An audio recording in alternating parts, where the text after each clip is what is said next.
ҷасади ҷавонеро баъд аз 9 сол аз қабр берун бароварданд. қудрати Аллоҳро бинед, ки ба ин ҷасад чизе нашудааст ва ҳатто ки напусидааст. Субҳаналлоҳ. Аллоҳумма салли ала Мухаммад ва ала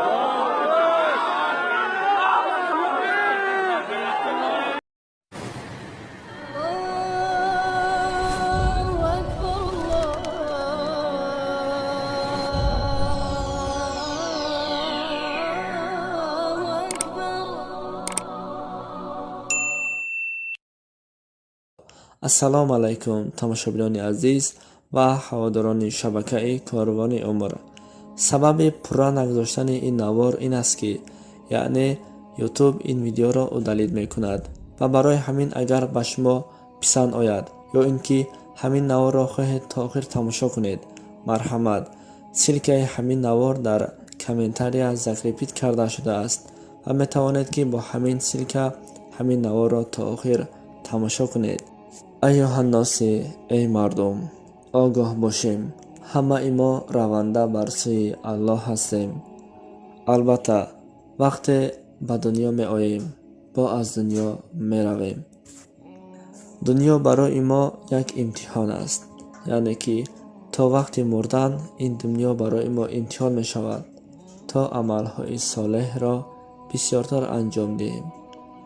албатта дӯстони азиз, ногуфта намонад, ҳар боре навор мекунем, ҳар боре дар бораи чунин наворҳо савт мегузорем ва қиссаҳо нақл мекунем, бисёре аз тамошобинон даштномҳои безеб ва ҳақорат мекунанд. рости наворе гузошта будам, ки ҷавонеро баъд аз 20 сол аз қабр берун бароварданд ва дар ҳамон қисса гуфтем, ки ҷасад ҳатто ки напусидааст. албатта бисёре аз шумо бовар намекунед, аммо ин наворҳо ва ин сабтҳое ки ман мегузорам ҳамаш дар ҳақиқат дуруст ҳастанд. дар дунё 7 миллиард инсонҳо вуҷуд дорад, ё ин ки зиёда аз ин 7 миллиард бошад. аммо шумо тасаввур кунед, ки ҳар рӯз ва ҳар соат 7 миллиард воқеаҳои гуногун содир мешавад. албатта қудрат ва мӯъҷизаҳои худованд бениҳоят зиёд аст, аммо мо инсонҳо сарфаҳм намеравем.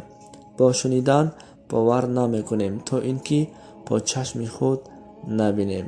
барои ҳамин бисёре қиссаҳои даҳшатнок аст ва чунин қиссаҳое, ки айни ҳол наворашро шумо дидед, бисёре шумо бовар намекунед. хуб дӯстони азиз, мин баъд баҳри шумо беҳтарин қиссаҳо ва беҳтарин наворҳоро пешкаш мекунам, аммо ба як шарт.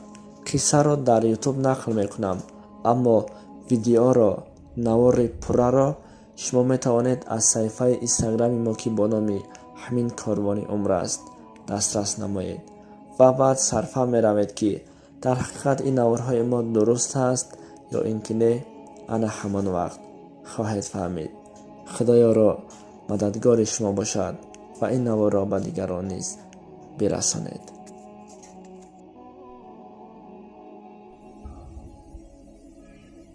Бисмиллахи рахмонир рахим. Алхамдулиллахи роббил аламин. Вал ақибату лил муттақин.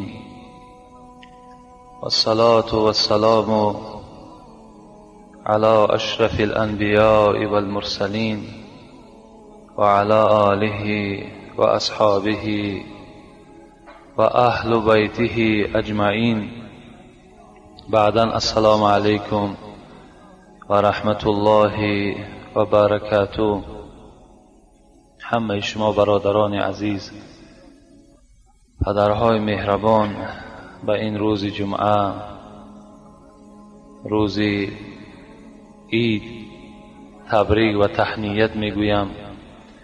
پیش از آنی که صحبت خودمان آغاز اندازیم، اولا یک جایه با شما دعا میکنیم. بسم الله الرحمن الرحیم. اللهم لا تدع في هذا اليوم العظیم ذنبا الا غفرته. پروردگارا، در این روز خیلی بی نهایت عظیم، از روی اجر و ثواب خدایا گناهگار هستیم، بیگناه نیستیم و این گناه سبب می شود که ما در عذاب تو دچار می گردیم. خدایا با فضل کرم خود همگی گناه ما را بخشیده بگردان. ولا عیبا الا سترت، پروردگارا عیبهایی که داریم در قیامت و در دنیا پرده پوشش بساز، آشکارش نگردان. ولا هاما الا فرجت، پروردگارا مشکلات هایی که داریم، غم و اندوهی که داریم، خدای مهربان همگی را از بالای ما دور بگردان. ولا دینا الا ادیت، خدایا بندگانی که قرضدار هستند، خدایا قرضهای اونها را کنده بگردان. ربنا افتح بیننا و بین قومنا بالحق و انت خیر الفاتحین برحمتک یا ارحم الراحمین. موعظه‌ای که جمعه گذشته داشتیم در باب فضیلت احترام پدر و مادر بود که الحمدلله 2 جمعه در این موضوع با شما صحبت ها داشتیم، زیرا که درخواست شما هم بود و فکر میکنیم که خیلی البته لازمی هم بود و خدا کند که اون جوان ها و اون کسانی که الحال پدر و مادر زنده دارند اونها را احترام کنند و با اون حدیث و آیت هایی که به شما تحلیل کردیم کاش که به اون نائل بگردند. خداوند ما و شما را سپارش داده بود و قضا ربک الا تعبدوا الا ایاه و بالوالدین احسانا، و فقط هرگاهی که بندگی میکنین، حمد میخواهین یا ستایش میخواهین که روانه کنین، اولا خداوند اشاره به سوی خود کرد که مرا بندگی کنین و لایق حمد و ستایش من دارم. و بعد از این چکار کنین؟ بعد از این با پدر و مادر خود احترام کنین. بعد ادا کردن حکمهای من، بعد حمد و ستایش من، اولین حقی که بالای شماست این است که با پدر و مادر خود مهربان باشید، طاعت حق را به جان فرمان کنید. شاعرم خدا رحمت مغفرت کند شعرای ما و شما را که همه شعرهایی که ایجاد کردن همه مضمون حدیث و آیت است. طاعت حق را به جان فرمان کنی، بعد از آن با والدین احسان کنی. والدین از هر کسی خوشنود نیست، والدین از هر کسی خوشنود نیست، آن کسش شایسته معبود نیست. البته از کسی که والدین راضی نباشد، از کسی که پدر و مادر قهر داشته باشد، این بنده در نزد خداوند هیچ قدر و قیمتی ندارد. چگونه که از حدیث قصه های پیشین با شما گفته گذاشتیم، اگرچه نماز دارد، اگرچه روزه دارد، اگرچه نماز شب دارد، مادامی که پدر و مادر از او خوشنود نباشد، خداوند این عبادت های او را حبطه می گرداند و نزد خودش محبوب حساب نمی شود. علقمه هم یکی از کسانی بود که در دوره های رسول اکرم حیات به سر می برد.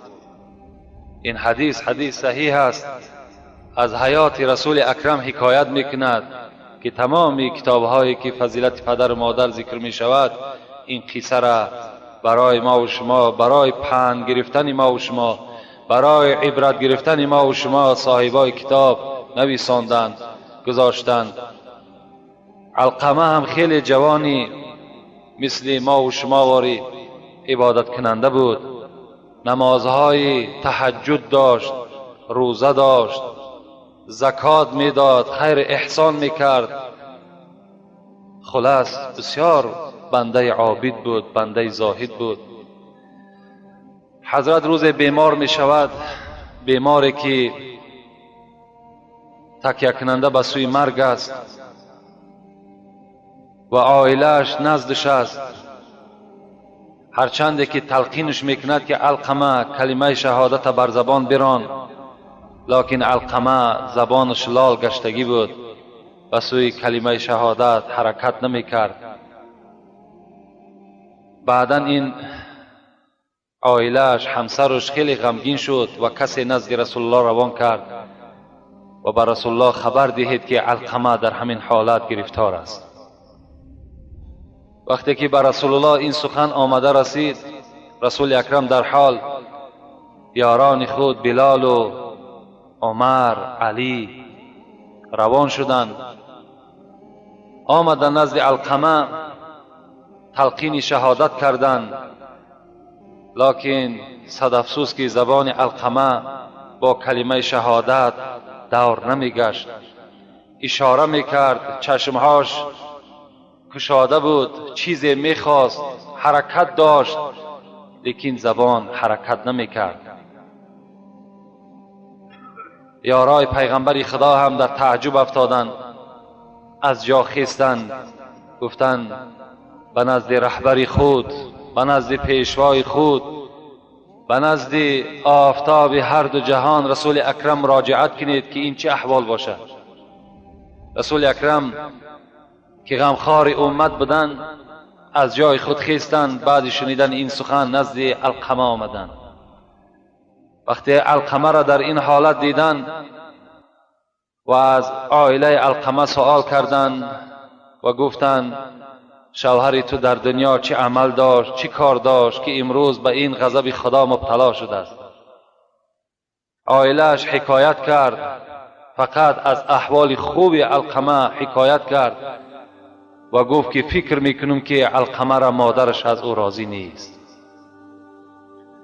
چگونه ای که عبدالله ابن سلام حکایه جمعه پیشینه کرده بودیم که مثل همین حالت علقمه بود، زبان او هم به کلمه شهادت دور نمیگشت. در حال رسول اکرم حضرت بلال از جای خود خیزاندند، گفتند رفته بر مادر علقمه سلام مرا برسان و اگر بگو خود به پیش ما می آید و اگر لازم باشد ما به نزد او می رویم تا که برای ما یک سبکی نصیب بگرداند که فرزند او در این حالت دچار است. وقتی بلال به نزد مادر علقمه رفت، مادر علقمه چنان صدای زد که خدا پرده کند. اون صدا این صدای هست که از این صدا فرزند فقط جای او همون دوزخ میگردد خلاص. گفتند بلال، پیغمبر خدا هیچگاه قدم مبارک به نزد من نگذارد، من خود به نزد پیغمبر خدا می روم. و از جا خیز میگد، عصای در دست داشت، به نزد رسول اکرم حالتهای وزین قطع حاضر شد. رسول الله گفتند مادر علقمه هستی؟ گفت بله مادر علقمه هستم. گفت الحال فرزند تو در نزع جان است، لیکن کلمه شهادت بر زبانش بر نمی گردد. من باوری دارم که سبب مانع شدن کلمه شهادت این شما هستین، فرزند خود را ببخش.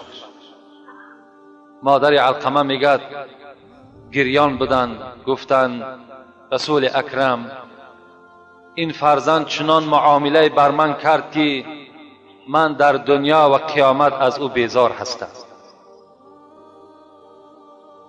چنان معامله بر من کرد که اصلا من از این فرزند راضی نمی کردم. گفتند مادر عزیز از فرزند خود راضی شو، اگر راضی نمی شوی بلال از جای خود خیز و هیزم را جمع انداز. الحال که من پیغمبری شما هستم، به دست خود گفت آتش می افروزم و این علقمه را زنده به زنده در آتش می پرتایم. و به جانب مادر گشت، نگاه کرد که مادر صدا زد پیغمبری خدا علقمه را در آتش می پرتای؟ گفت بله علقمه را در آتش می پرتایم. گفت مادر علقمه طاقت دیدن سوختن فرزند ندارد. گفت مادامی که نداشته باشد، گفت پس از فرزند خود بگذر. گفت همه شما شاهد باشین که من از فرزند خود گذر کردم، از فرزند خود راضی شدم. میگه در حالتی که عمر میگوید نگاه کردیم که زبان علقمه میگد بلند کلمه لا اله الا الله محمد رسول الله را به آسانی میگه تلفظ کردن و بعد این میگه جان به حق تسلیم کردن.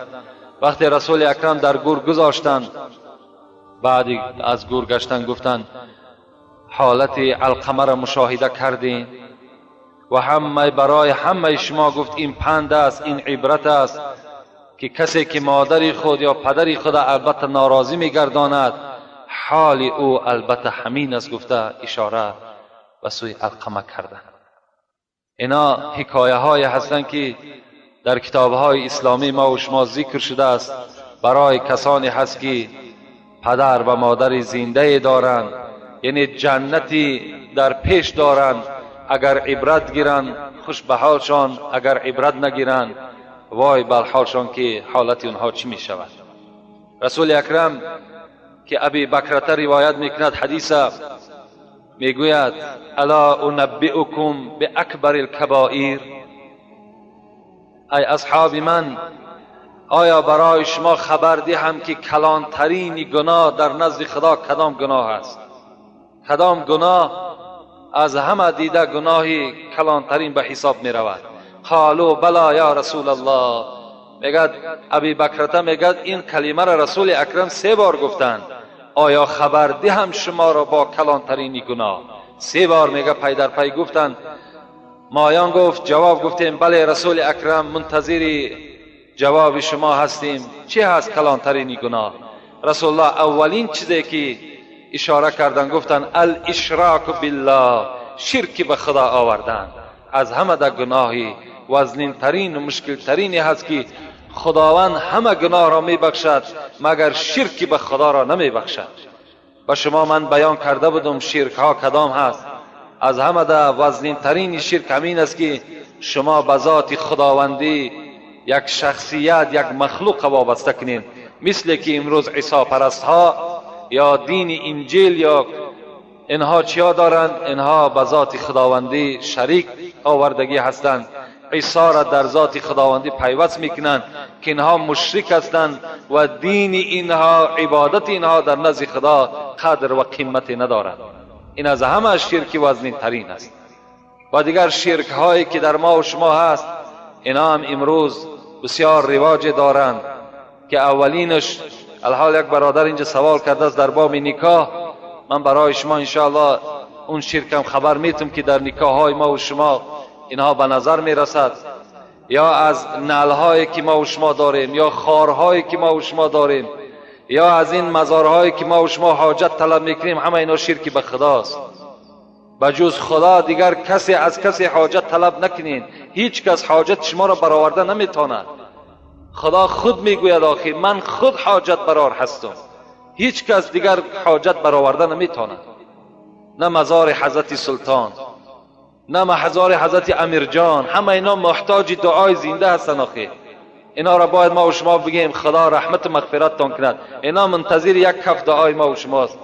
چی جای اونی که تو از او فرزند طلب میکنی؟ چی جای اویی که تو یک مزار او را بوسه میکنی؟ تو قبر پدرت که از مزار امیر جان برای تو بالاتر است، بوسه کردن او برای تو حرام است. فقه میگد، مسئله های ما و شما میگن.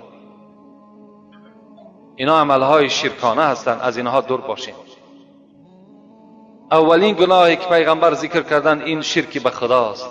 دویم چی گفتن؟ و عقوق الوالدین. و دویم این که حق پدر و مادر اگر رعایت نشد، این هم یکی از کلانترین گناه ها در نزد خدا به حساب می رود.